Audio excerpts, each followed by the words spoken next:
Thank you for joining us. I'm Bill Jasper, Senior Editor of the New American Magazine, and it's our honor today to have with us Mr. Kurt Hyde, an election integrity expert and a longtime contributor to the New American Magazine. And he has just written a very important cover story for us, Voter Fraud, Manipulating the Vote, for the October 22nd issue of the New American Magazine. Kurt, it's very good to have you here with us. My pleasure. Much. You have been advising and warning the American people about the integrity or lack thereof and the vulnerabilities of our election system for decades now. Yes. And you wrote one of the really important articles back in 1986 Yes. for the New American, and you, as well as for other reports, explaining the need to keep our paper trail and to keep the election process from being stolen digitally. We have elections coming up now, the midterm elections, very important. They're hotly contested. What are the vulnerabilities to our election system now? Well, yes, our elections do have vulnerabilities. The first thing I want to say, though, is that the vulnerabilities to the inside job are much, much greater than anything about any kind of foreign hackers. But we have quite a few vulnerabilities, and they do need to be addressed. I think the worst vulnerability that we have in our elections is that we have shut the American public out of watching them. When I was a youngster, I can remember going to the polls with my mother, and anybody could just walk in. And I can also remember back in the 1980s when I worked as a vote counter in New Hampshire, and anybody could just walk in and watch us counting the votes. You could walk in during the day just to watch the process, because that was our security mechanism, was complete openness. And we have reduced that. That is really the greatest threat. Now, talk about some of the more specific things. The worst thing, probably other than that now, is probably the lack of a paper trail in some of the electronic voting equipment. I was a critic of HAVA 2000, that's the Help America Vote Act. HAVA 2002 had said, that had mandated that these people buy this ADA compliant, that's the Americans with Disabilities Act, but along with it, we lost the paper trail. Another problem that we also have in many places is that doing a recount or an audit is either extremely difficult or just absolutely impossible to do.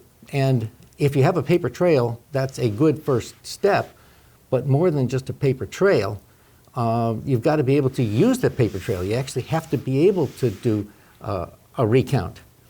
Another problem that we're having, like we're having right now in my own home county of Denton County, Texas, is that we're trying to convince the people who run our elections to restore the old procedure, which was that after they closed the polls, they had to print the results and post them there publicly at the precinct.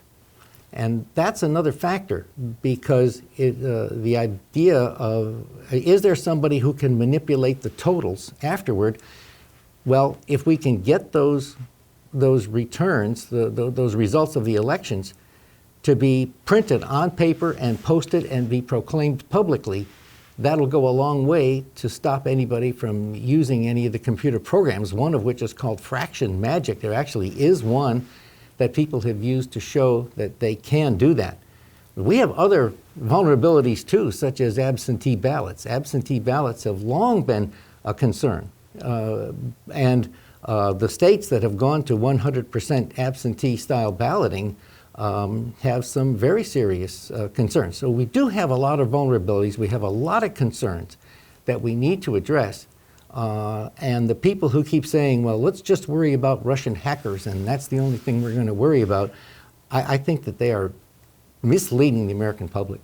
In your very comprehensive article that you did for us for the New American on voter fraud, you mentioned some other things that are also of concern, such as voter ID. What has been happening in that regard? Okay, well, the idea of voter ID is good, but already it's being circumvented. For one thing, if you go to certain places where the people who are running the election do not want to check the IDs, then, and as long as the public is not allowed, like in Texas, if I show up at a place, at a polling place other than my own, for the purpose of voting, I go to somebody else's, that's a Class C misdemeanor right there, just my presence. If I bring a camera, that's a Class C misdemeanor. So if I see people voting and whoever is running the election that day in that particular precinct is not checking IDs, and I take a video of it, I've committed a Class C misdemeanor, and the evidence cannot be used in court because it was obtained illegally. So the big watchword for the last decade has been transparency, openness. So when did this come about, that the tradition of any citizen being able to go and watch the polls and provide that security was wiped out? When did this happen? It happened so slowly. Robert Welch used to use the term patient gradualism, and that's the only answer I can give you, is that it has disappeared over a long period of time, and nobody made any public announcements that I know of to do that. But this is now pretty universal. I believe, is it New Hampshire the only state that still allows that? To the best of my knowledge, because there are 50 states and who knows what happens everywhere, but to the best of my knowledge, New Hampshire is the only state now that still does it that old way, where it's open to the public to go see. Not only for the voting, but for the counting afterwards, right? Yes. So that when they're counting, and then when the votes are then given to whomever is the administrator that takes them, that's now all done behind the curtain. You can't see what's happening. That's right, and that's bad. I would urge everyone to read the New American Magazine, and we're going to be asking Mr. Hyde some more information about this. This is a very important thing, not only for this upcoming midterm election, but for future elections as well. Thank you very much.